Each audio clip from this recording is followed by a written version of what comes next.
Who doesn't love Teenage Mutant Ninja Turtles? What started out as a parody comic in the 80s soon led to several TV shows, tons of toys, and even a couple of movies. Well, make that a lot of movies. In 2017, Nickelodeon would finish their run on Ninja Turtles, which would soon lead into their next adaptation. A show that would be hated by pretty much everyone before it even aired. Could it have been the Turtles redesigns? Could it have been people needlessly upset over April being now black? Maybe it was a combination of many things. All I know is that Rise of the Teenage Mutant Ninja Turtles is badass.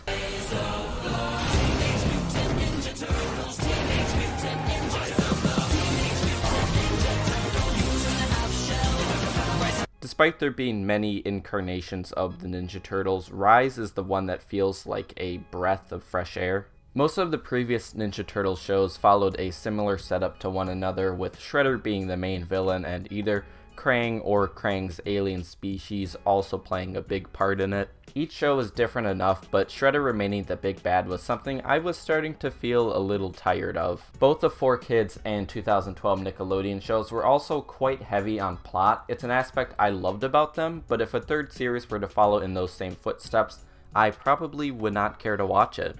Thankfully, Rise takes a look at everything that has been done before and changes things up for an entirely new experience. There's both minor and major changes that make the world of Rise feel like an alternate reality. This time the Turtles are all different species, and some of their character traits were altered as well. In this adaptation, Raph is now the leader instead of Leonardo. This is a welcome change because it gives writers a chance to make Leo more than just the leader character. This time Leo is treated as a more charismatic character with lots of terrible jokes and one-liners. I know that sounds awful, but it's actually pretty funny at times.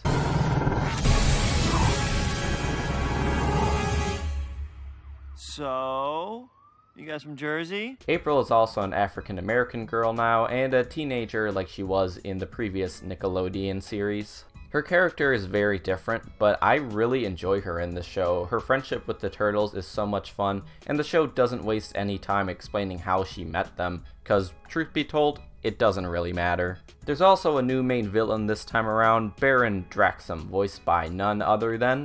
No, we're not doing that. Well, maybe just once. John Cena! It's actually Baron Draxum who was responsible for creating the Turtles in the show. A nice little twist on their origin that it seems like will be better explained in future episodes. Baron Draxum also has these little gargoyle guys who sit on his shoulders called Hugin and Munin, and I don't know why, but I just love these little guys so much. They really deserve more screen time. I think they're the ones who exploded Boss's lab and let all his mosquitoes loose. Oh yeah, I thought I just knew him from spin class. Rise of the Teenage Mutant Ninja Turtles ditches the 22-minute episode format in favor of an 11-minute one.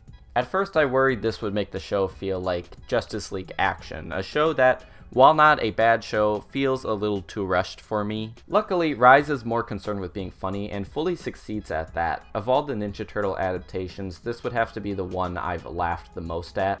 Look at this mess. We gotta do the right thing, guys, and get out of here. I also really like that the show kind of ditches the whole stealthy ninja thing and just lets the Turtles go out in daylight. This is another thing I can see people getting mad at, but in this type of comedic environment, it works really well, as they always have some sort of terrible excuse as to why they look like that. But the show does not completely ditch the action in favor of humor. In fact, the action is some of the best I've seen, not just in Ninja Turtles, but in any cartoon. The animation really is the main thing that makes this show work. It's so fast-paced, and the way in which action is handled is really fun to watch. It's not just the animation, but the character designs that I also love. We really don't get a lot of cartoons with this kind of sharp-edged look anymore, but I'm glad a show like this was able to pull it off so well. I can't help but wonder how this show even has the budget to do the things they do. I have trouble understanding how anyone could hate something so visually stunning. If I did have any complaints about the show, there is one minor thing that kind of bothers me, and that's what they do with Master Splinter, who's now a fat slob who's really just become a joke character. I'd even take the Turtle Christmas Splinter over this rendition. On the first day of Christmas, the turtles gave to me a pizza with pepperoni.